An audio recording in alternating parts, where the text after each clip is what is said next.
Bonsoir à toutes, j'espère que vous allez bien. Que le Seigneur nous bénisse ce soir, qu'il vraiment bénisse sa parole ce soir et ayons les regards fixés sur le Seigneur ce soir, afin qu'il puisse nous enseigner encore sur la famille.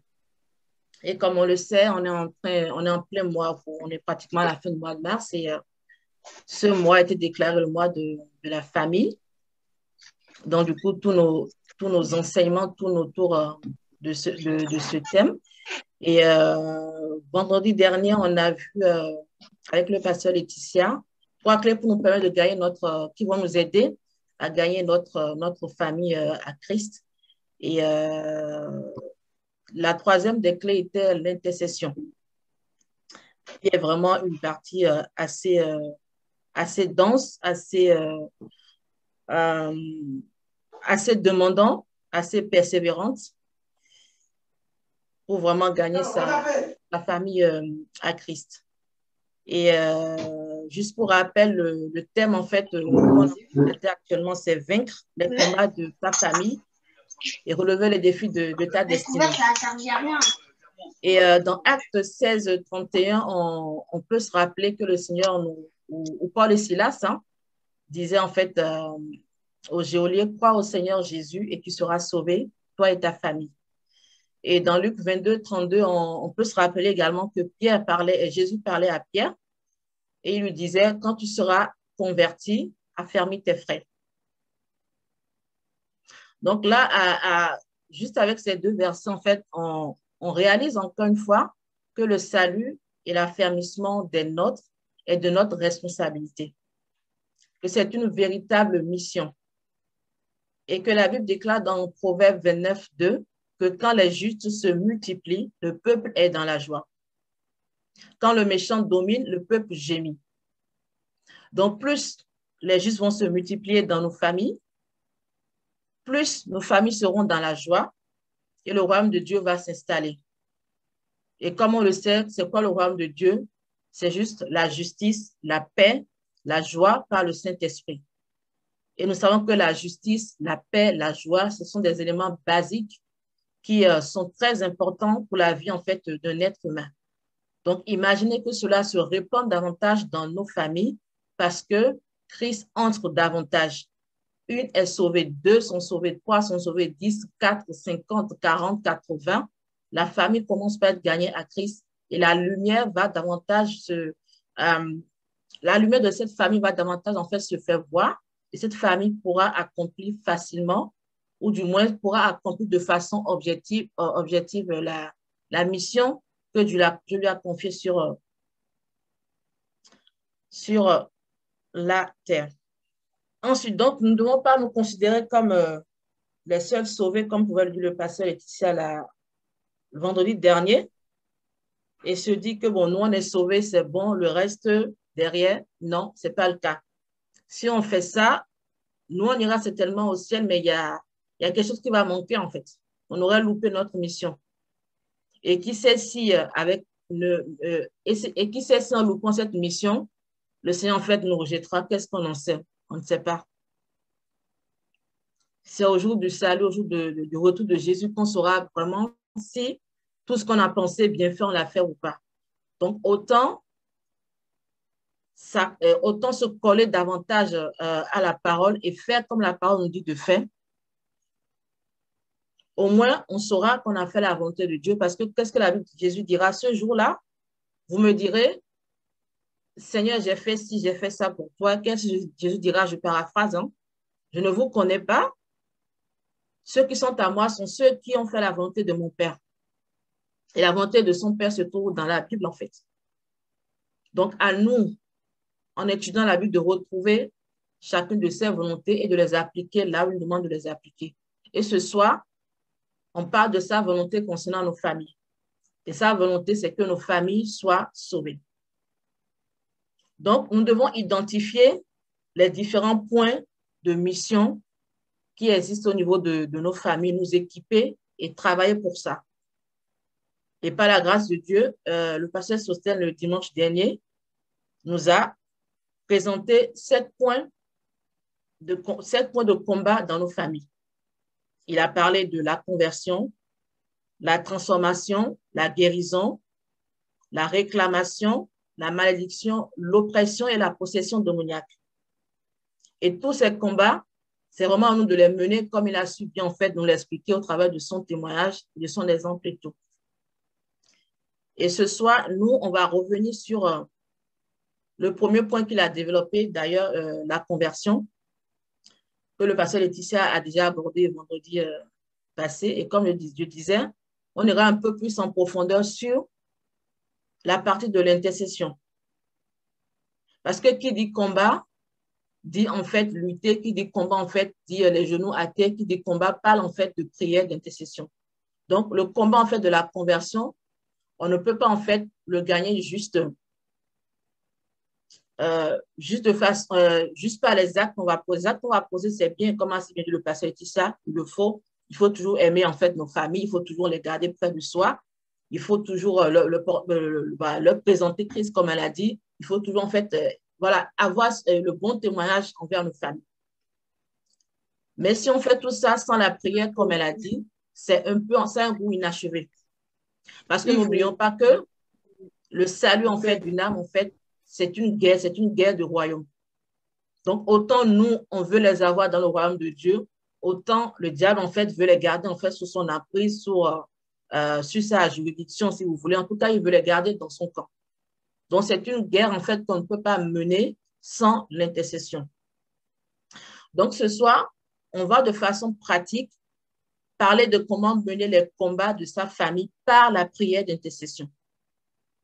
Et pour ce faire, on va étudier un canevas qui pourra aider plus d'une à vraiment bâtir une stratégie d'intercession pour le salut de sa famille. C'est bien comme a su le dit le pasteur Tissa le vendredi dernier.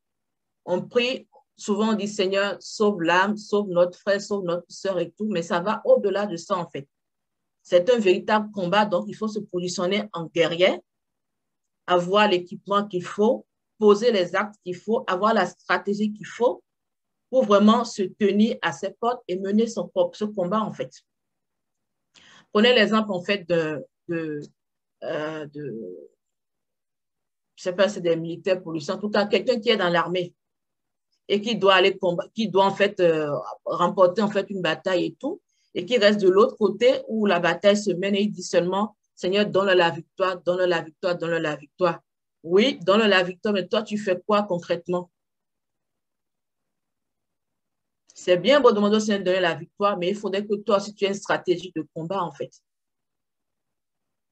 Donc, c'est dans ta stratégie de combat que la victoire en question, en fait, va être faite. Mais si tu dis simplement donne la victoire, donne le salut en simple prière et que tu ne te positionnes pas pour ta famille, tu vas t'essouffler en fait à la longue parce qu'il n'y a pas de stratégie. Et comme on le sait, on prie pour les gens, pour les membres de nos familles. Ce n'est pas du jour au lendemain qui viennent au Seigneur. C'est vraiment un travail de longue haleine, c'est vraiment un lourd combat. Donc, du coup, si on n'a pas cette stratégie et l'équipement qu'il faut, ben on va s'essouffler en chemin. Et qui dit s'essouffler en chemin, c'est dit, bon, ne plus croire, et puis bon, ils sont de bons païens, on casse dans leur truc, moi je suis sauvé, c'est bon, non. C'est vraiment jusqu'au bout. Donc, ce soir, on parlera de comment mener les combats de sa famille par la prière d'intercession.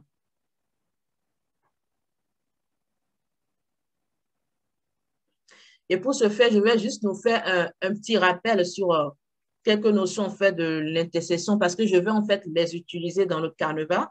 Donc, pour nous permettre en fait de ne pas nous perdre et d'avoir les notions fraîches, je vais faire un petit rappel sur la prière d'intercession et pourquoi en fait on doit intercéder. Ça nous permettra de suivre le canevas qu'on va étudier tout à l'heure. Alors, le mot intercession, qu'est-ce que la prière d'intercession? Le mot intercession vient du mot hébreu paga, que nous connaissons pratiquement toutes, qui veut dire prier en faveur d'eux, aller au devant, rencontrer, instance, c'est-à-dire forcer, frapper, supplier, toucher, atteindre, tirer, se jeter sur son adversaire, épargner, plaider, s'interposer, représenter, faire une œuvre de médiation. Donc, vous voyez déjà que ces termes, en fait, ça ça donne déjà en fait une note de quelqu'un qui est en train de, voilà, ce sont des mots de défense en fait. Donc, une fois encore, ça nous montre que l'intercession, c'est vraiment quelque chose de, voilà, c'est un combat, c'est quelque chose en fait en position de défense. Donc, qu'est-ce que la prière d'intercession? La prière d'intercession sera du coup, ça va consister à prendre en fait l'une de ces postures qu'on a vues dans la prière. Que ce soit plaider, que ce soit lutter, que ce soit épargner, que ce soit faire une œuvre de médiation. L'une de ces postures qu'on va prendre dans la prière, nous interposer, c'est ça la prière d'intercession en fait. Et là, on peut prendre l'exemple d'Abraham qui a intercédé, qui a négocié pour que Dieu ne détruise pas la ville de Sodome et de Gomorrhe. Et ça, on le voit dans Genèse 18, 20 à 32. On voit que Abraham, en fait, quand il a su que Dieu allait détruire la ville de Sodome et Gomorrhe, il a commencé par négocier, par intercéder. Seigneur, est-ce que si tu trouves 50 justes, est-ce que tu vas détruire la ville? Seigneur dit non, je ne détruis pas la ville. 40, 30, et il arrive jusqu'à 10 justes. Et le Seigneur lui a dit non, si je trouve 10 justes, je ne détruirai pas la ville. Au final, la ville a été détruite, mais les justes en question ont été épargnés. Et quand j'ai compté, c'était en fait moins de 10. Ils auraient pu être pratiquement 10, mais les gens de Lot ont refusé de suivre Lot et ses enfants et sa femme. Donc, on voit là qu'Abraham a intercédé, il a négocié et Dieu a respecté sa parole. On prend le même exemple au niveau de Élie. La Bible déclare dans Jean 5, 17 et dans 1 Roi 18 que Élie a prié avec insistance pour qu'il ne pleuve point et ne tombe pas de pluie sur la terre pendant 3 ans et 6 mois. Il a prié avec quoi? Instance. Ça veut dire qu'il a persévéré. Ça veut dire qu'il s'est accroché. Ça veut dire qu'il a été endurant. Il n'a pas lâché en fait comment on appelle, le morceau. Il a été jusqu'au bout. Il a fait pareil en sens inverse quand il a voulu que la pluie revienne sur la terre. Il a fait pareil également. Quand il priait, il intercédait, demandait à Élisée, va voir le climat. Il va et revient, je ne vois rien. Il continue jusqu'à ce que. Donc, on voit la prier avec instance. Et ce sont des thèmes, ce sont des postures qu'on va aborder dans la prière d'intercession en faveur de nos familles, pour le salut de nos familles. Donc, un deuxième rappel sur l'intercession. Pourquoi doit-on intercéder? Que nous dit la Bible dans Psaume 115, verset 16? Le ciel appartient à l'Éternel, mais il a donné la terre aux hommes. Ézéchiel 22, 30 va nous dire ceci. Je cherche parmi eux un homme, une femme, qui élève un mur, qui se tienne à la brèche devant moi en la faveur du pays, afin que je ne détruise pas, mais je n'en trouve pas. Donc, encore une fois, on voit Dieu qui cherche un homme, une femme pour se tenir dans l'intercession, se tenir à la brèche. Et Néhémie 4, 14 va nous dire quoi? Combattez pour vos frères, combattez pour vos fils, combattez pour vos filles, combattez pour vos femmes, combattez pour vos maisons. Donc là, on voit clairement que prier pour sa famille, intercéder pour sa famille, ça ne date pas d'aujourd'hui en fait. C'est quelque chose que Dieu recherche, que ce soit la famille ou les nations. Dieu recherche toujours des intercesseurs. Et nous, en tant que femmes sauvées de nos familles, d'office, nous sommes les intercesseuses qui vont se plier pour le salut de nos familles. On ne peut pas regarder au prochain qui va arriver, qui sera sauvé avant de... On ne va pas attendre qu'on soit deux. Si on est si on est la seule sauvée dans la famille, on démarre le travail. Pour qu'on soit deux, la Bible déclare 1 chasse 1000, 2 chasse 10 000.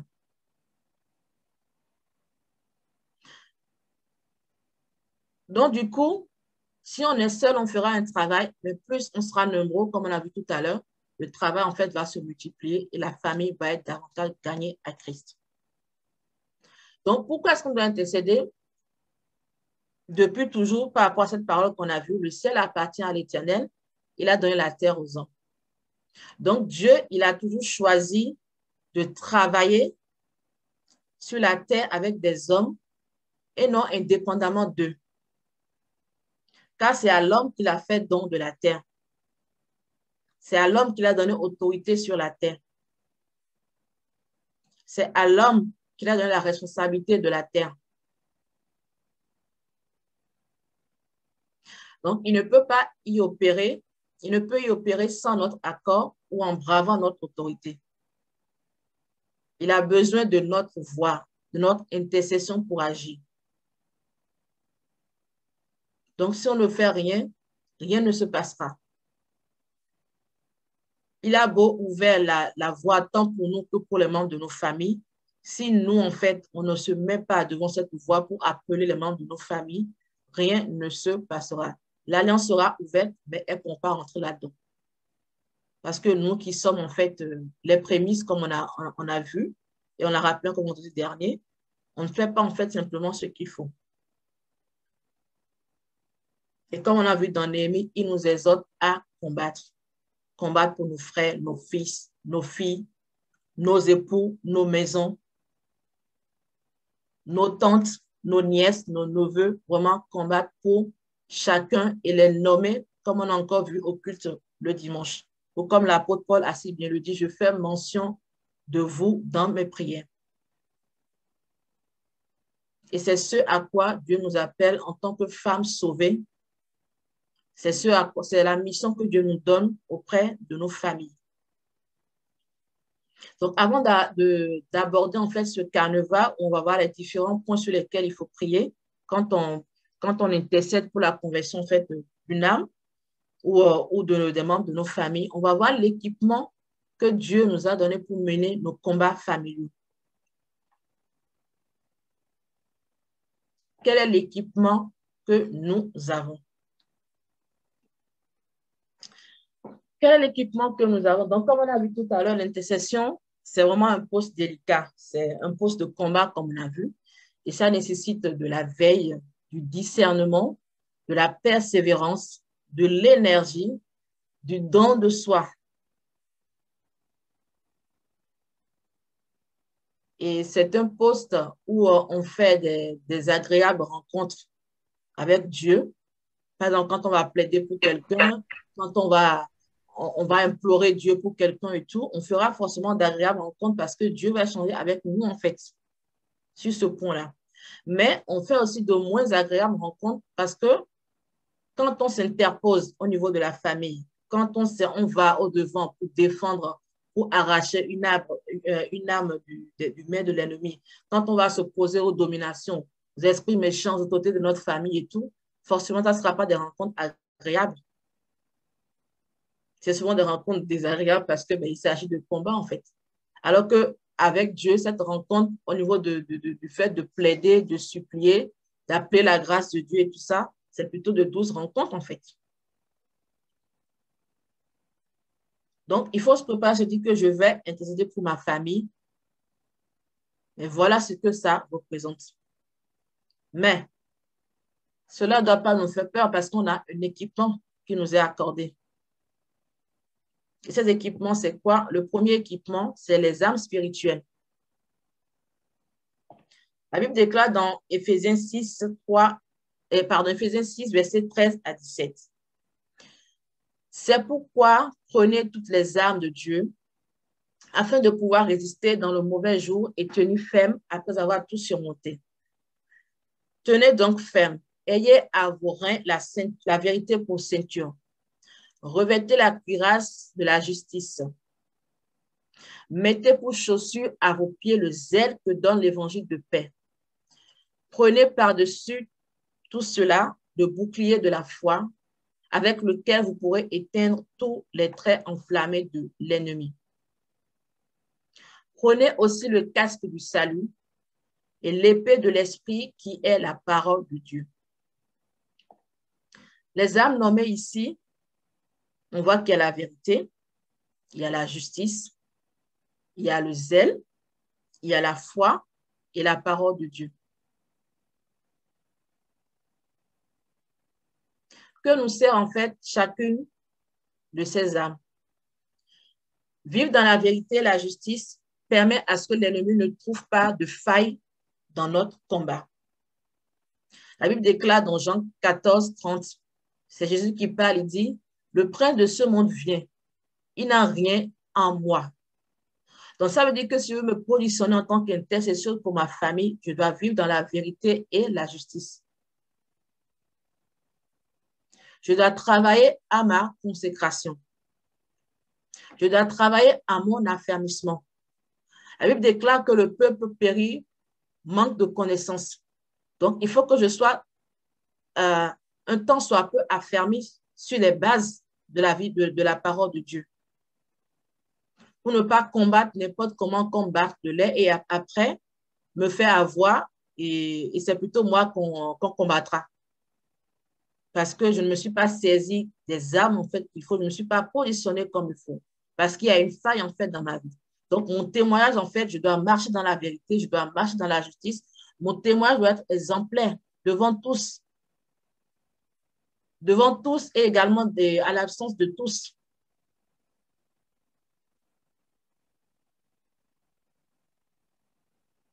Je dois mener ma vie de sanctification comme il faut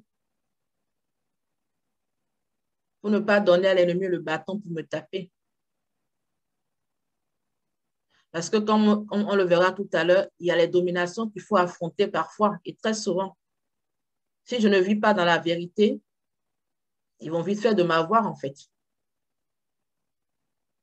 Si je ne vis pas dans la justice, ils vont vite faire de m'avoir parce qu'ils auraient trouvé une faille. Eux, ils viendront vers moi comme le prince de ce monde, mais s'ils ont des choses en moi, ça sera compliqué en fait. Quand ils vont me tabasser 2 ou 3 fois, quand j'aurai 2 ou 3 retours un peu très chauds, je vais vite faire d'abandonner. Alors que le but n'est pas d'abandonner, le but c'est d'aller jusqu'au bout. Donc, on doit vivre dans la vérité et la justice. Notre témoignage doit être glorieux. On doit rester dans la consécration, vivre une vie de sanctification pour ne pas laisser de porte ouverte à l'ennemi. Le zèle nous permet quoi? De persévérer dans le combat. David pouvait dire, le zèle de ta maison me dévore. Et le zèle, c'est quelque chose qui est comme, ce qui nous dévore est comme un feu. C'est vraiment comme une passion, un amour qui nous pousse à continuer pour œuvrer en faveur de notre famille. Donc, si on a ce zèle en nous, si on le porte, ce zèle, on ne baissera pas les bras. On ne baissera pas les bras. La Bible dit 7 fois, le juste tombera, 7 fois se relèvera. Donc, même s'il arrive qu'on tombe et tout, on va se relever et continuer parce que le zèle, en fait, le salut de nos familles, en fait, c'est vraiment plus fort que nous. Parce que ça brûle en nous, en fait. La foi va nous permettre de croire et de combattre pour obtenir les promesses liées au salut et à la destinée de notre famille. Vous savez, souvent, quand Dieu nous a dit quelque chose, la foi naît. Ça nous dit quoi? La foi vient de ce qu'on entend. Et ce qu'on entend vient de la parole de Dieu. Donc, si dans la parole de Dieu, j'ai une telle promesse et tout, ça va faire naître en moi la foi. Ce qui fera que tant que je n'aurai pas vu cette promesse accomplie, je vais continuer par prier pour ça. Parce que je crois que Dieu l'a dit et il y a une certaine foi qui est liée à ce que Dieu m'a dit. Donc, la foi qui va naître en nous, la foi que Dieu nous donne comme une âme spirituelle nous permettra d'obtenir cette promesse du salut qu'il a dit, soit tu seras sauvé, toi et ta famille. Donc, c'est une promesse. Et quand on le lit, en fait, ce passage dans Acte 16, on voit après comment la famille, en fait, du geôlier et tout ça est venue au Seigneur. Donc, c'est que c'est possible. Et la parole de Dieu nous permet quoi? De confesser et de prier les différentes promesses de Dieu à notre famille. La parole de Dieu que le Éphésiens nous demande de prendre comme casque du salut, ça nous permet de confesser, de prier les différentes promesses de Dieu pour nos familles. Tout à l'heure, on parlera de déclaration au niveau du carnaval et tout ça. Mais on déclare pas ce qu'on imagine, ce qu'on invente, on déclare la parole de Dieu. C'est pour ça que la parole de Dieu et la prière sont deux choses en fait intimement liées.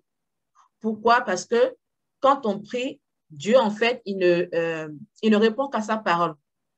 Donc, sa parole nous permet de découvrir les promesses qu'il a pour nous, de découvrir son testament, de découvrir les injonctions qu'il nous donne. Et dans la prière, on les prend pour aller prier pour on les apporte dans la prière plutôt pour leur enfantement. Donc, lorsqu'on connaît la parole de Dieu, on le récupère. La foi naît, on prend ça et on prie avec pour l'accomplissement. Et si je ne fais que méditer la parole de Dieu, que je ne prie pas non plus, mais mon travail sera inachevé. Oui, j'ai une connaissance, oui, j'ai lu ce que Dieu a dit et tout ça, mais comment j'amène cela à la manifestation? Comment j'amène cela à la concrétisation? Ce n'est pas la prière comme on le sait tous. Ce n'est pas la prière qu'on enfante toute chose, tout ce qui est spirituel. À lui des cas, il n'y a rien de ce qui est invisible qui ne soit invisible. Donc, tout ce qui est invisible pour le ramener dans le monde physique, il faut l'enfanter et ce n'est pas la prière qu'on l'enfante.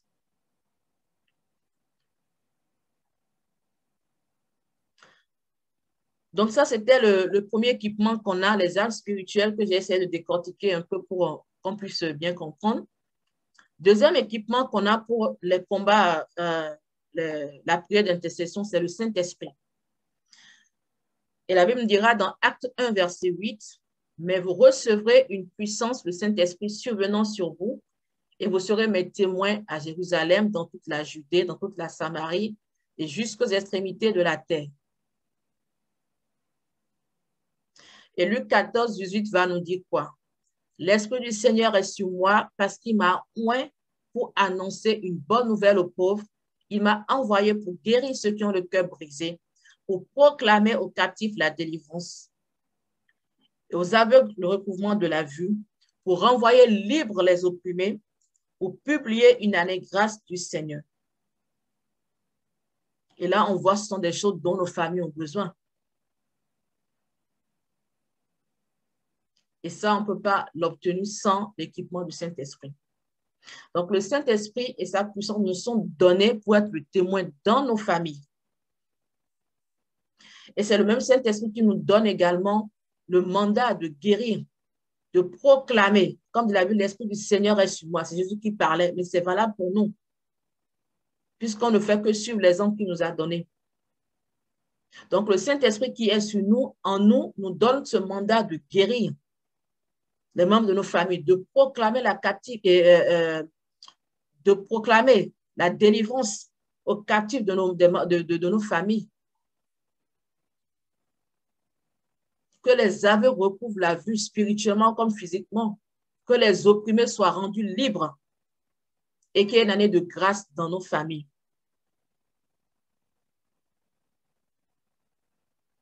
C'est le Saint-Esprit qui nous donne de mener à bien notre mission familiale. Nous avons besoin de lui et de sa plénitude régulièrement afin de bien remplir notre ministère familial. Parce que notre Jérusalem, comme on l'a dit bien dit plusieurs fois, ça commence par notre maison. Ça commence par notre famille.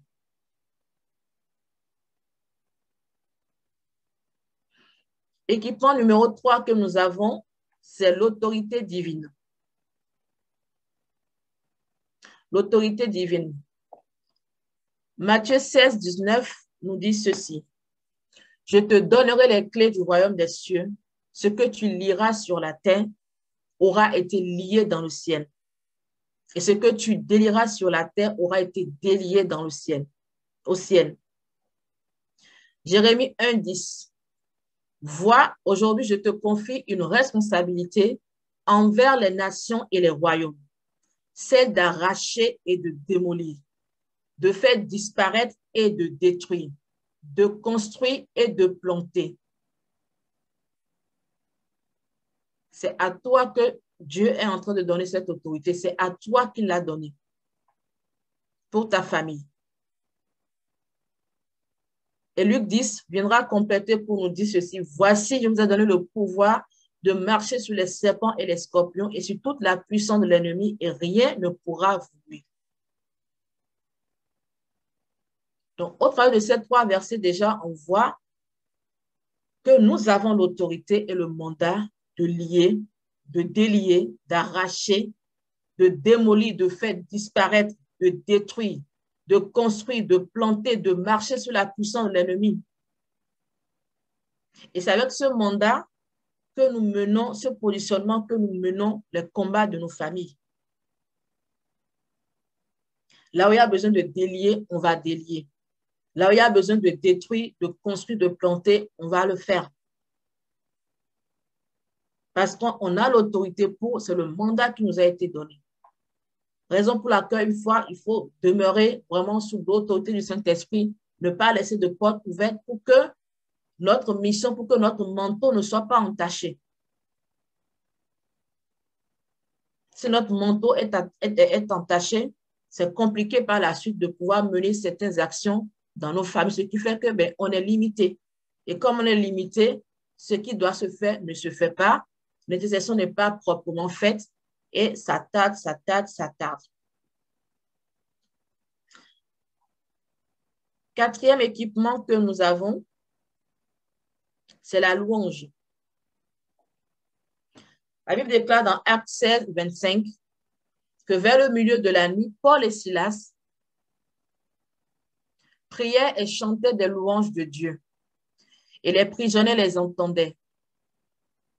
Tout à coup, il se fit un grand tremblement de terre, de sorte que les fondements de la prison furent ébranlés. Au même instant, toutes les portes s'ouvrirent et les liens de tous les prisonniers furent rompus. Là, on voit la puissance de la louange dans l'intercession. Et la louange est une grande clé de l'intercession. Elle nous permet de briser les chaînes, les forteresses, de branler les fondements. Parce que quoi? Tout simplement, on élève le nom de Jésus. Et la Bible déclare, afin qu'au nom de Jésus, tout genou fléchisse dans les cieux et que toute langue confesse que Jésus est Seigneur. Donc, parce qu'on élève le nom de Jésus, tout genou fléchit, les langues confessent que Jésus est Seigneur et les prisons sont ébranlées. Les fondements sont ébranlés parce que le nom de Jésus est élevé, il est au-dessus de toute prison, de tout fondement qui n'est pas de lui.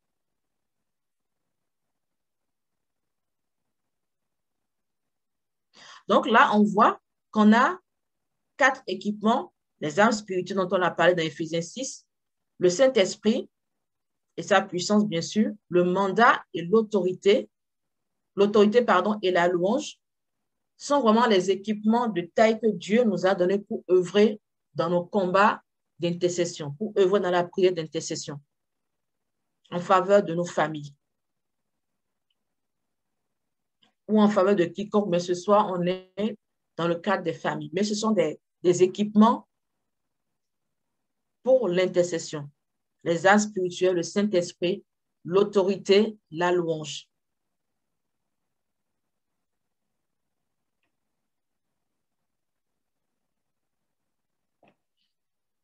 Donc, avec ces équipements,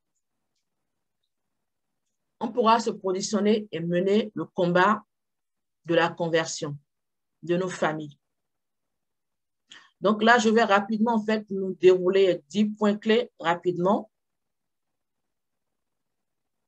qui sont des points, en fait, sur lesquels qu'on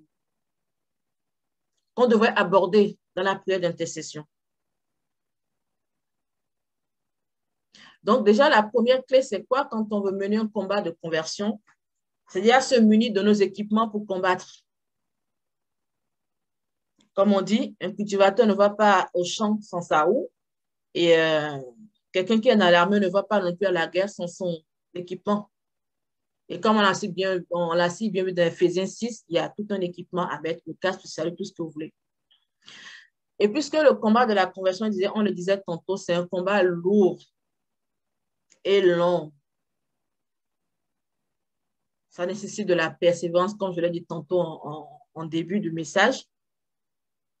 de la stratégie également, parce que l'ennemi ne laissera pas simplement partir ceux qui l'avaient pris sous son emprise depuis des siècles, parlant de famille. Il ne les lâchera pas comme ça du jour au lendemain. Donc, il usera de toutes les stratégies pour essayer de les maintenir. Alors, si on n'est pas déterminé, si on n'utilise pas nos équipements, si on n'est pas objectif, si on n'a pas une vision, si on ne sait pas où on va et ce qu'on fait, et si on ne prend pas tous nos équipements, comme je l'ai dit encore, pour livrer bataille et la remporter dans nos familles, on va s'épuiser en chemin parce qu'on n'a pas pris le nécessaire.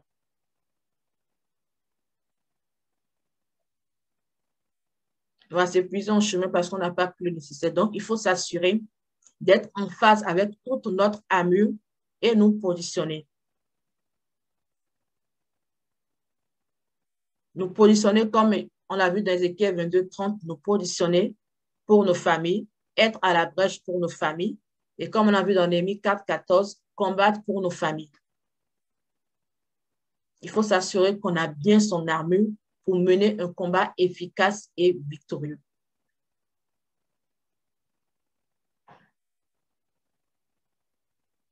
Donc, la deuxième clé sera celle-ci pour mener le combat de la conversion, c'est intercéder pour que le cœur de la personne soit disposé afin qu'il soit une bonne terre lorsque la semence sera plantée.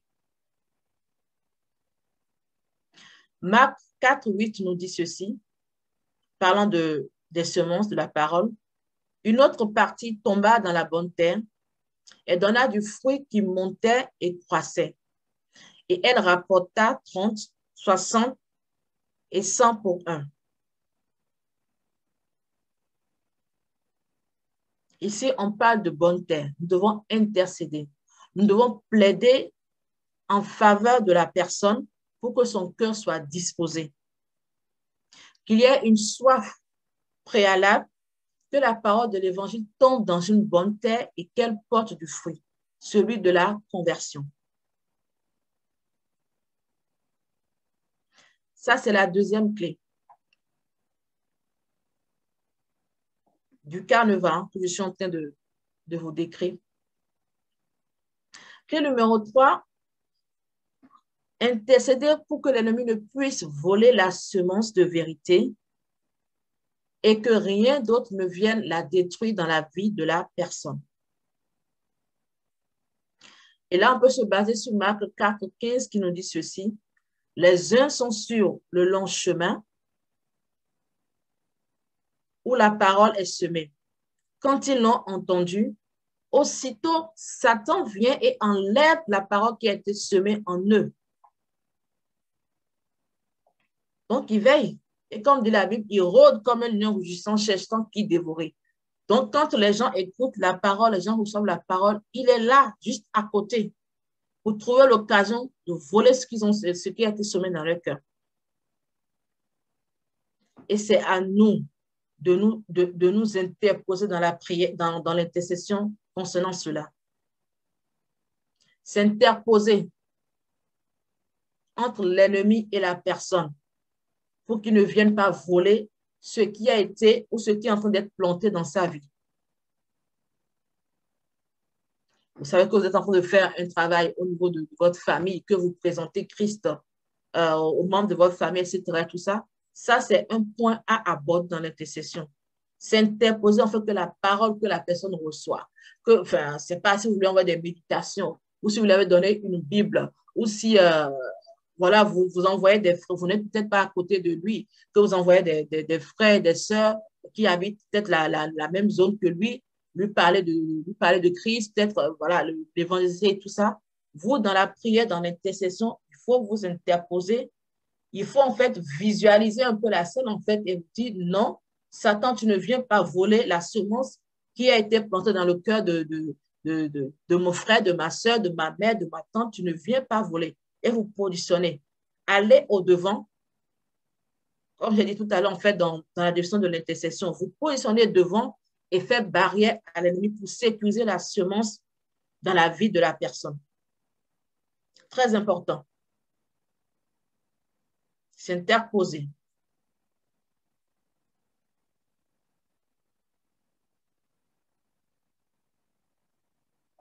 Très important. Point numéro 4, quatrième clé. Il faut intercéder pour que le Père, Dieu, le Père attire la personne à lui. Parce qu'on le voit clairement dans Jean 6, 44 qui dit ceci, « Nul ne peut venir à moi si le Père qui m'a envoyé ne l'attire. Et je le ressusciterai le dernier jour. » Donc, on voit là que c'est Dieu qui attire. Ça, c'est une autre clé de savoir que c'est Dieu qui attire. Donc, on ne va pas se dire que, bon, comme c'est Dieu qui attire, bon, mais Dieu l'attirera quand ça sera son temps. Non. On doit supplier le Seigneur pour cela. On doit plaider en faveur de cette personne pour que Dieu vraiment, dans sa grâce, dans son amour, vraiment puisse l'attirer à lui.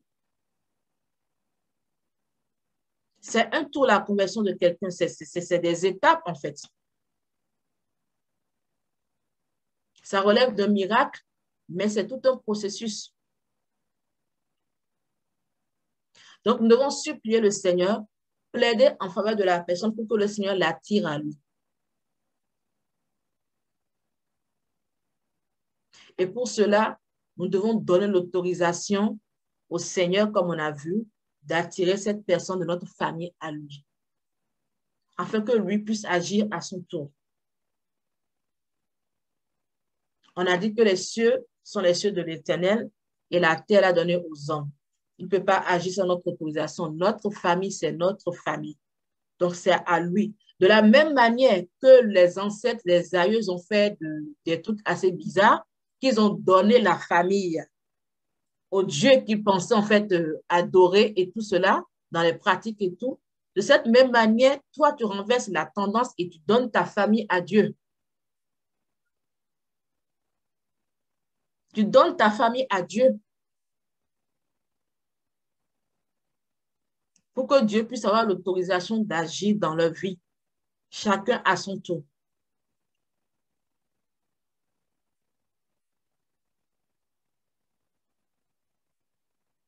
Chacun à son tour.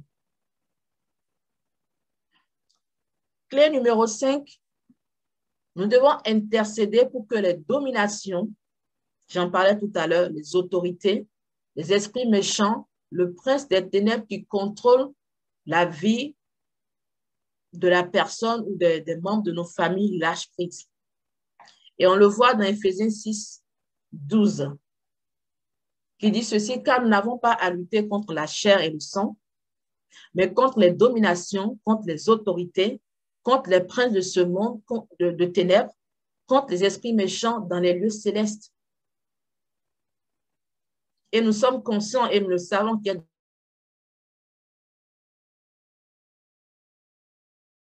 œuvre dans nos familles. Parce qu'entre-temps, des années avant, des siècles auparavant, on le leur a simplement donné. Donc, c'est à nous d'identifier ces dominations, ces autorités, les esprits méchants et lier l'homme fort qui les représente pour pouvoir ensuite délier nos familles, les délivrer, libérer les captifs, libérer les opprimés. La Bible déclare dans Marc 3, 27 que personne ne peut entrer dans la maison d'un homme fort et piller ses biens sans avoir auparavant lié cet homme fort. Donc, il faut identifier les dominations, les autorités, l'esprit méchant qui gouverne nos familles et les lier dans l'intercession. Rappelez-vous, ce que vous lirez sur la terre sera lié dans les cieux. Ce que vous délirez sur la terre sera délié dans les cieux. Ce sont des paroles qui sont vraies. C'est pour ça qu'il est important de savoir ce que le Seigneur dit dans telle situation pour pouvoir appliquer la bonne parole dans l'intercession.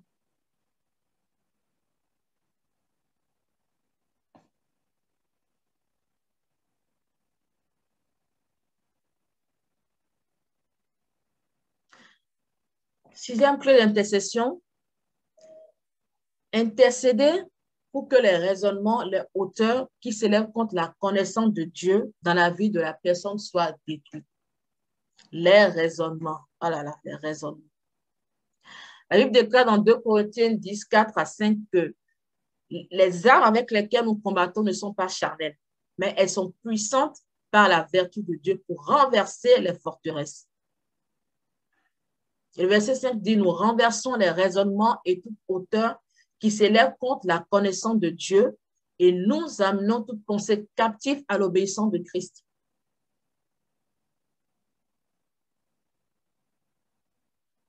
Les raisonnements, on en trouve tous les jours. On en trouve tous les jours. Il y en a qui diront, non, moi, je n'ai pas besoin de Jésus. Non, moi, j'ai pas besoin. Ce sont les pauvres qui vont à l'église. Moi, j'ai ce qu'il me faut. Ça va, donc je n'ai pas besoin d'aller à l'église. Parce que l'être humain pense qu'il n'a pas besoin de Dieu, en fait, selon sa situation. S'il est un peu nanti, il se dira, moi, j'ai tout ce qu'il me faut, donc je ne vois pas ce que je vais me donner de plus. Donc, pour lui, ce sont les pauvres qui vont à l'église, c'est ceux qui manquent de quelque chose qui vont à l'église, etc., etc. Non. C'est celui qui est malade qui va aller demander la guérison à l'église. Non, pas que ça. Le salut est au-delà de ce qu'on peut obtenir sur la terre.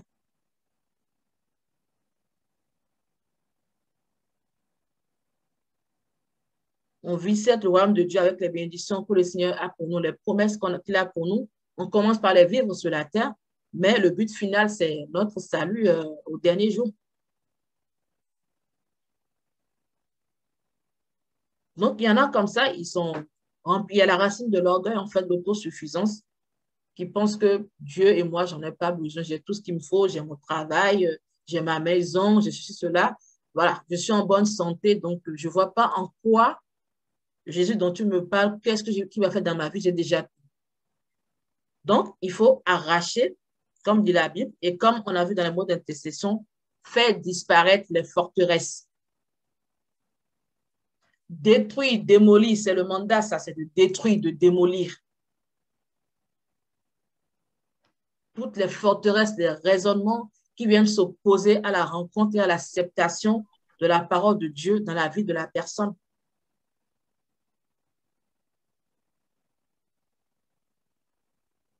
C'est pour ça que ce que le pasteur Laetitia disait la semaine dernière en ce qui concerne le fait qu'on ne doit pas en fait se séparer, en fait être distant des membres de la famille, c'est que si tu es distant, quand il parle, comment tu sauras qui a tel raisonnement, enfin si tu ne parles pas avec la personne, je veux dire, comment tu sauras qui a tel raisonnement et te positionner davantage dans l'intercession. Il y a des choses, on les voit parce qu'on côtoie la personne. Donc, on a davantage d'informations pour aller traiter dans l'intercession.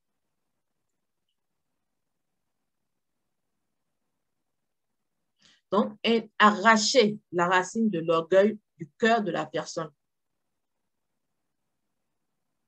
Les raisonnements, les démolir, les forteresses, il faut les détruire.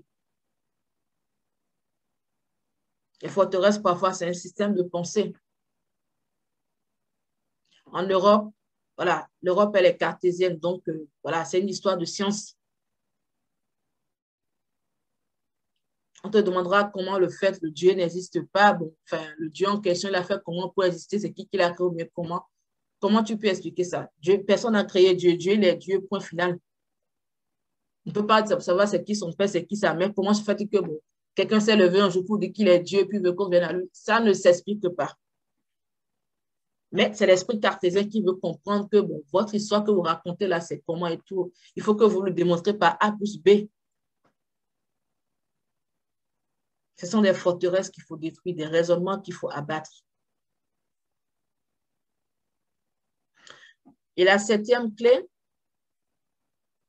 c'est intercéder pour que le voile qui recouvre le cœur de la personne soit ôté. Encore un autre paramètre, le voile. La Bible déclare dans 2 Corinthiens 4, 3 à 4, que si notre évangile est encore voilé, il est voilé pour ceux qui périssent. Pour les incrédules, dont le Dieu de ce siècle a aveuglé l'intelligence, afin qu'ils ne vissent pas briller la splendeur de l'évangile de la gloire de Christ, qui est l'image de Dieu. Donc, le Dieu de ce siècle a aveuglé l'intelligence de toutes les personnes qui ne sont pas en Christ, des membres de nos familles qui ne sont pas en Christ. Ils sont aveuglés.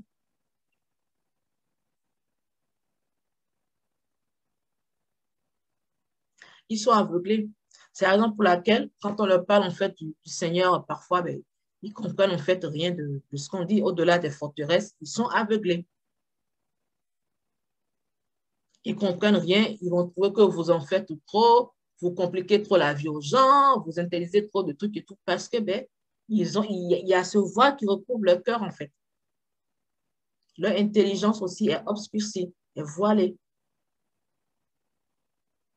Donc, quand on voit en fait les choses de cette manière, ça permet de décortiquer les points et vraiment se positionner en tant qu'intercesseuse. Et ne pas seulement dire, Seigneur, je prie pour le salut de mon frère, de ma soeur, qui viennent à toi au nom de Jésus. Amen. C'est une prière qui va vite vous fatiguer.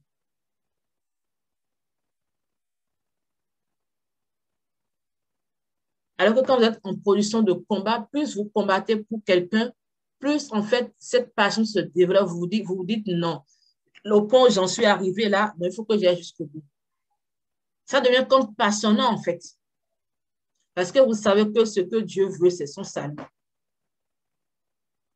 Et vous vous battez pour son salut, pour qu'il rentre dans l'alliance que Christ a ouverte. Christ est mort sur la croix pour tout le monde, sans exception. Maintenant, c'est question en fait d'entrer dans cette alliance qu'il a ouverte pour nous.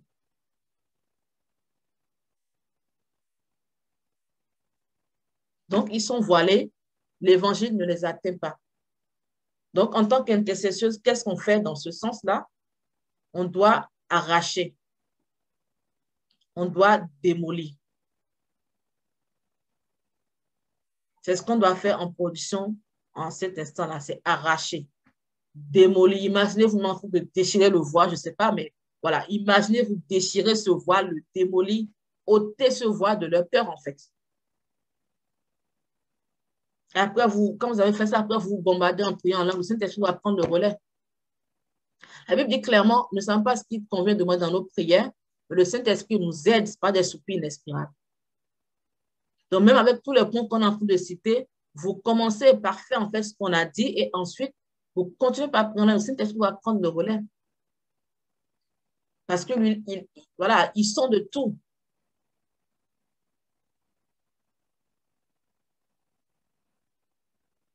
Et si en faisant ça, vous avez un peu plus de discernement en faisant ça, vous saurez que bon, pendant que vous êtes en train de prier en langue, finalement, vous étiez en train de faire ça, vous aurez des visions ouvertes ou des visions nocturnes après, peu importe, mais vous verrez que bon, ce que vous étiez en train de faire, c'était vraiment un combat en fait réel. Et le combat, il est réel en fait. On ne le réalise pas, mais le combat, il est réel.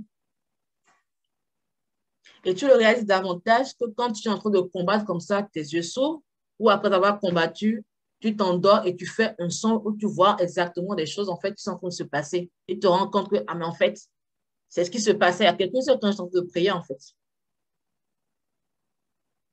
Donc, plus on sait que le combat il est réel, plus on ne rigole plus en fait avec l'intercession, on ne rigole plus avec notre vie de prière parce qu'on sait que, voilà, il y a un enjeu fort. Il y a un enjeu fort, que ce soit pour nos propres vies, que ce soit pour nos familles, il y a un enjeu de taille.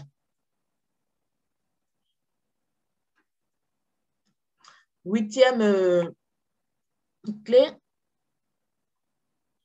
intercéder pour que la personne parvienne à la repentance. Et on peut le voir dans 2 Timothée 2, 25 à 26, qui dit, il doit redresser avec douceur les adversaires dans l'espérance que Dieu leur donnera la repentance pour arriver à la connaissance de la vérité. Et que revenus à leur bon sens, ils se dégageront des pièges du diable qui s'est emparé d'eux pour les soumettre à sa volonté. Les pièges du diable qui s'est emparé d'eux pour les soumettre à sa volonté. Donc, quelle posture d'intercession on prend là? On va plaider en faveur de la personne, afin qu'elle parvienne à la connaissance de la vérité, qu'elle parvienne à la repentance. Plaider, c'est en même temps supplier. Hein?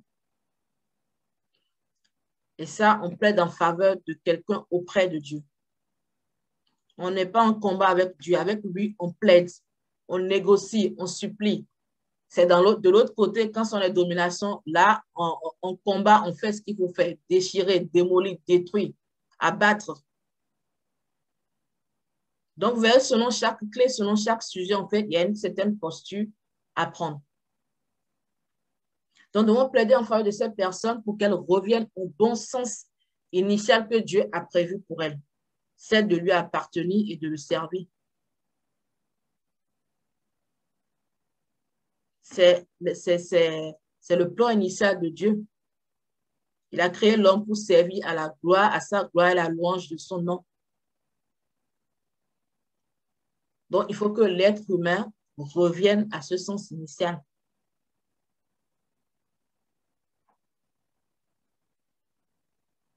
Neuvième clé, intercéder pour la naissance de la foi et l'installation du règne de Dieu dans la vie de la personne. Romains 10 dit ceci, car c'est en croyant du cœur qu'on parvient à la justice. Et c'est en confessant de la bouche qu'on parvient au salut. Et Matthieu 6 dit que ton règne vienne, que ta volonté soit faite sur la terre comme elle est faite au ciel. Donc là, sur ce point, on doit plaider pour que la foi naisse chez la personne. Demander au Seigneur de faire naître la foi chez la personne, en fait, qu'elle arrive à confesser Christ.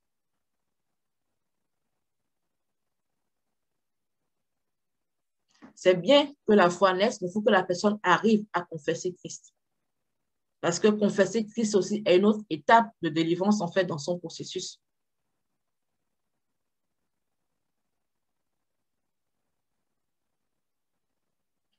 Et prier, et plutôt plaider que le règne de Dieu s'installe dans la vie de la personne.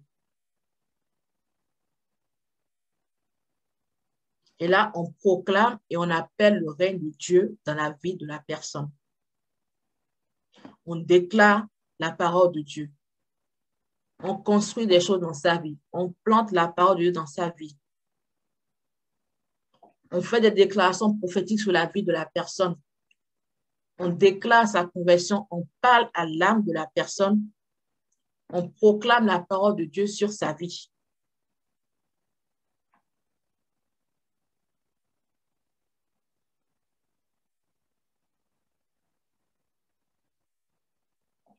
Afin que ces choses puissent vraiment prendre forme dans la vie de la personne.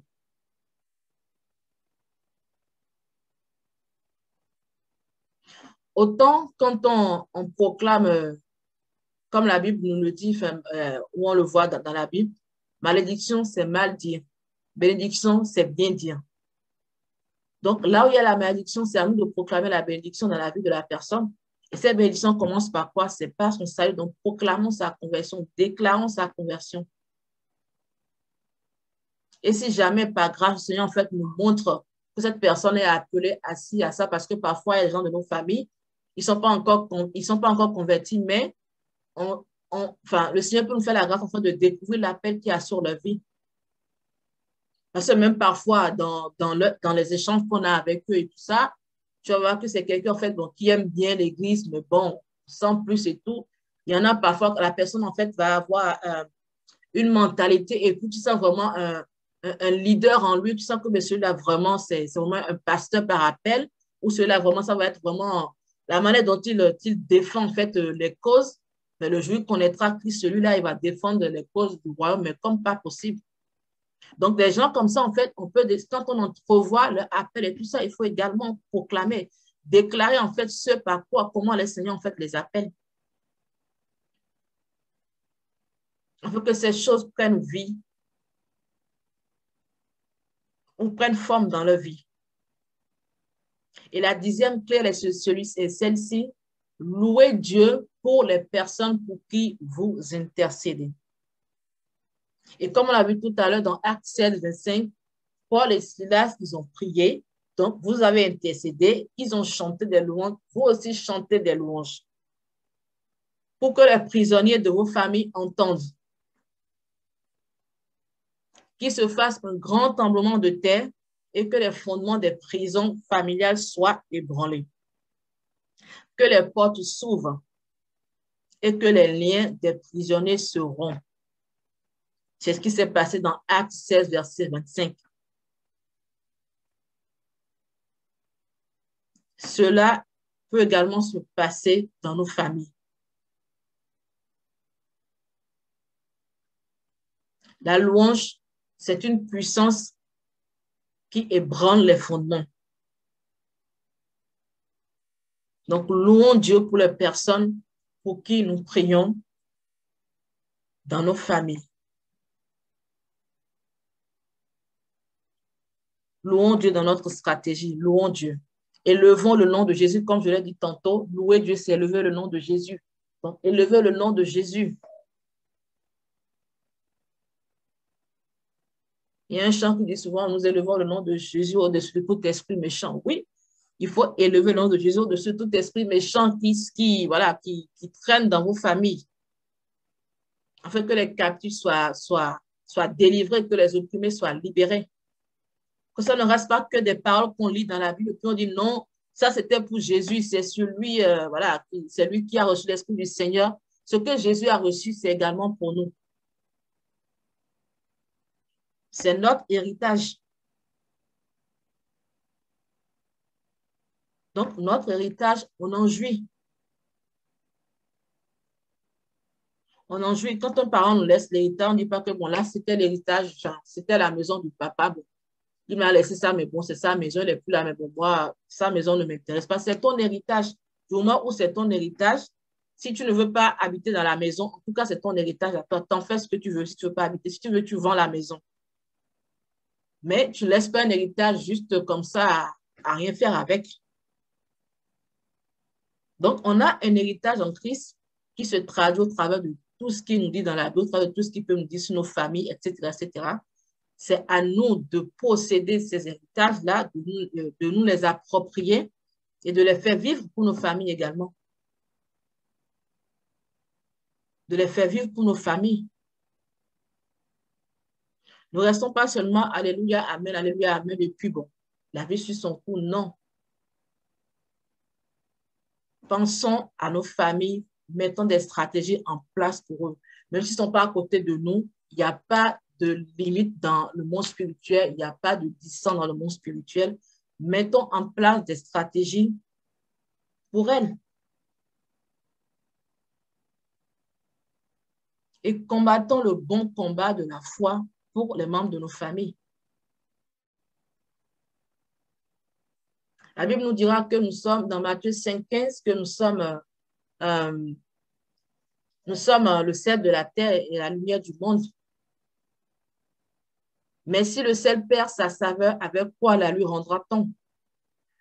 Il ne sert qu'à être jeté dehors et foulé aux pieds par les hommes. Vous êtes la lumière du monde. Nous sommes la lumière du monde. Une ville située sur une montagne ne peut être cachée.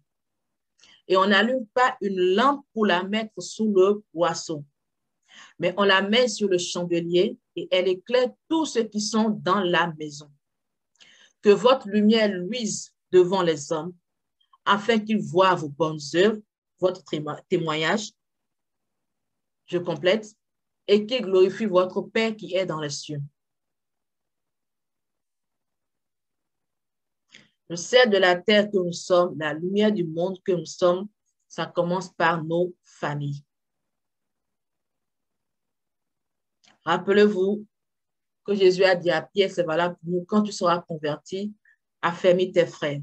Aujourd'hui, nous sommes sauvés, nous sommes convertis, à nous d'affermir nos frères, de les emmener également au salut, au travers des clés qu'on nous a communiquées et de bâtir une stratégie dans l'intercession pour gagner ce combat de la conversion. Il faut gagner ce combat de la conversion. Comme le mot le dit, c'est un combat. Et qui dit combat, c'est qu'il faut lutter, il faut se défendre, il faut protéger, il faut épargner. Imaginez-vous à la guerre, c'est exactement la même chose qu'on doit faire pour nos familles. N'abandonnons pas nos familles au sort de l'ennemi. N'abandonnons pas nos familles sous l'emprise de l'ennemi.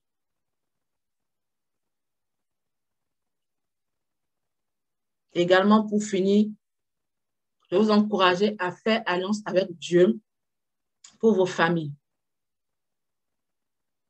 C'est très, très, très important. L'alliance, c'est quelque chose qui garde. C'est tout simplement à vous, dans vos temps d'intimité, dans vos temps de prière, de voir ce que vous offrez à Dieu pour lui donner en fait votre famille. Ou c'est simple, Seigneur, comme le dit la Bible, moi et ma maison, nous servirons l'Éternel. Donc, moi et ma famille, nous te servirons, Seigneur. Ou dire à Dieu, Seigneur, je te donne ma vie, je te sers, je vais faire ceci pour toi, etc., etc. Mais qu'aucun des membres de ma famille ne meure sans te connaître. Je vous assure que c'est une alliance en fait qui marche. C'est une alliance qui marche. Moi, je sais qu'il y a des gens en fait dans notre famille pour qui on prie, etc., etc. et tout. La plupart du temps, si je prends l'exemple en fait de ma famille, en fait, du côté de ma maman, par exemple, euh, pendant longtemps, ma maman était la seule convertie de sa famille. Et du côté de mon père, il était le premier à donner sa vie au Seigneur dans sa famille. Mais après, toute la famille de mon père, ne serait-ce que les frères et sœurs et tout, pratiquement tous, ils ont donné en fait leur vie au Seigneur. Au moins, le noyau principal a donné sa vie au Seigneur. Et forcément, comme on a vu, un chassera 1000, deux chasseront 10 000. Le feu va davantage, en fait, s'allumer parce que chacun va prendre conscience de sa mission et va la déployer, en fait, dans la famille. Et moi, j'ai vu du côté de ma mère, avec cette alliance, en fait, qu'on a faite, la plupart, ou jusqu'à aujourd'hui, on fait dans le témoignage, quand ils décèdent, on a toujours le témoignage qu'au moins à la dernière minute, ils ont donné leur vie au Seigneur. Et je te dis, mais gloire à Dieu. C'est que la personne n'a pas donné sa vie tant qu'elle était, enfin, on va dire, encore en forme, où elle peut servir. Elle n'a pas servi en bonne et due forme, mais au moins, avant son dernier souffle, elle a donné sa vie au Seigneur. Après, la Bible parle de récompense entre ceux qui auront servi tout et tout, machin, ça, c'est une autre dimension. Mais au moins, si c'est pour avoir, c'est pas moi, ne serait-ce qu'un T1 dans le royaume des cieux, la personne aura, au moins l'aura. Et ça, c'est la base, en fait. Nous autres qui servons le Seigneur, qui faisons la volonté de Dieu, qui nous consacrons, qui faisons tout ce que nous faisons pendant qu'on est encore en pleine forme sur la terre et tout, c'est sûr qu'on aura plus que voilà, des témoins et consorts quand si on reste dans la foi jusqu'au retour de Jésus. La récompense, en fait, on aura une récompense à la fin. Mais au moins, même si la personne n'a pas servi Dieu, etc., le simple fait de donner sa vie au Seigneur avant sa mort, ou déjà, en fait, le royaume des cieux.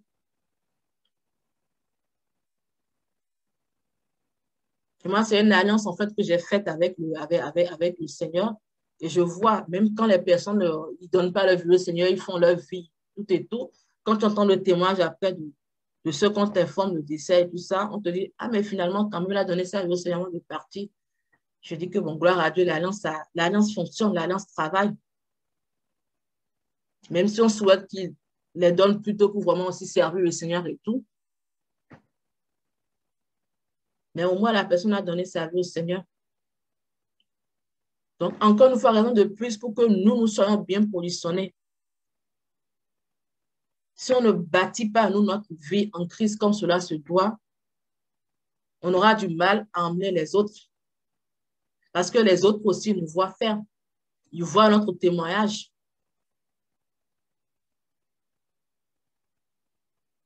Ils savent que nous sommes chrétiens.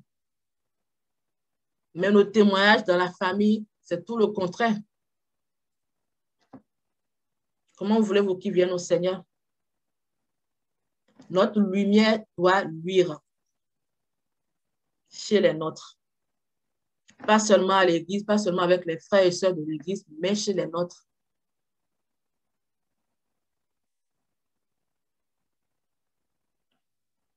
Encore une fois, comme a su bien dit le pasteur Laetitia vendredi dernier, on doit leur présenter Christ, pas leur parler de Christ, leur présenter Christ. Et présenter Christ, c'est quoi? C'est notre vie. En fait, la Bible déclare que notre vie est une lettre écrite. C'est notre vie. Donc, si nous, on n'est pas bien positionnés, que nos témoins ne sont pas glorieux dans nos maisons, dans nos familles et tout, on les active pas en fait. On les active pas. Donc, encore une fois, on doit soigner cette partie et tout démarre par là. Tout démarre par là. Si cette partie n'est pas bonne, tout le reste, en fait, on pourra pas, on sera mal positionné. Et qui dit être mal positionné en tant qu'un combattant, en tant qu'un guerrier, est présent déjà que ton combat, en fait, tu vas le perdre. Soit c'est toi qui vas y laisser ta vie ou l'ennemi, en fait, va t'achever. Ou l'ennemi achèvera ton frère de l'autre côté et le combat sera perdu. Parce que s'il ne donne pas sa vie au Seigneur et qu'il parte, le combat, il est perdu. Donc, vraiment que cette flamme, en fait, vraiment soit ranimée dans le cœur cette saison. Et je pense vraiment que le Seigneur est en train de nous parler. Parce que pas plus tard, en fait, que ce matin, quand j'allume, en fait, mon téléphone, je vois une vidéo, en fait, du jour de MCTV qui disait, enfin, une émission où je vois le titre, ne nous lassons pas de prier pour ceux que vous aimez. Je dis, waouh, le Seigneur est en train vraiment de nous parler. Je ne sais pas s'il y en a qui ont suivi en fait l'émission, mais le Seigneur est en train de nous parler. C'est vrai que c'est un combat de longue haleine, c'est un combat à persévérance, c'est un combat d'endurance, mais on a besoin d'être positionné, d'avoir une stratégie pour pouvoir remporter, pour pouvoir faire ce combat et la remporter. On dit souvent qu'on combat dans la victoire, c'est vrai, on combat dans la victoire, mais il faut avoir les bonnes prédispositions. Avoir mettre son équipement, se couvrir et mener le bon combat de la foi pour les nôtres.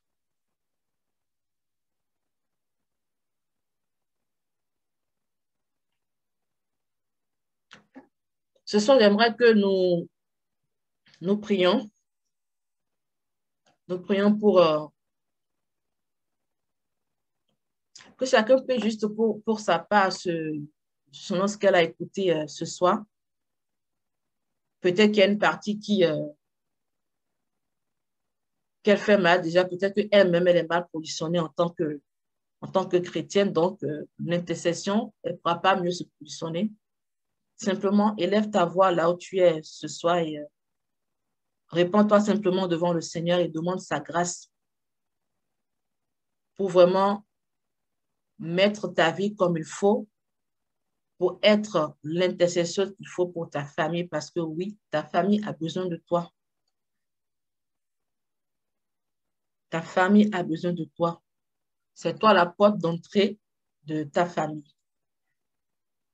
Donc, si tu sais que ce soir, tu es mal positionné déjà, tu ne pourras pas te positionner pour ta famille. Donc, médite sur ces choses. Prie par rapport à ces choses afin de te repositionner toi-même déjà en tant que personne sauvée. Et également, tu peux aussi prier ce soir que vraiment tu puisses adopter une stratégie. Adopter cette stratégie qu'on a vue ce soir qui est une base pour vraiment intercéder pour les membres de ta famille.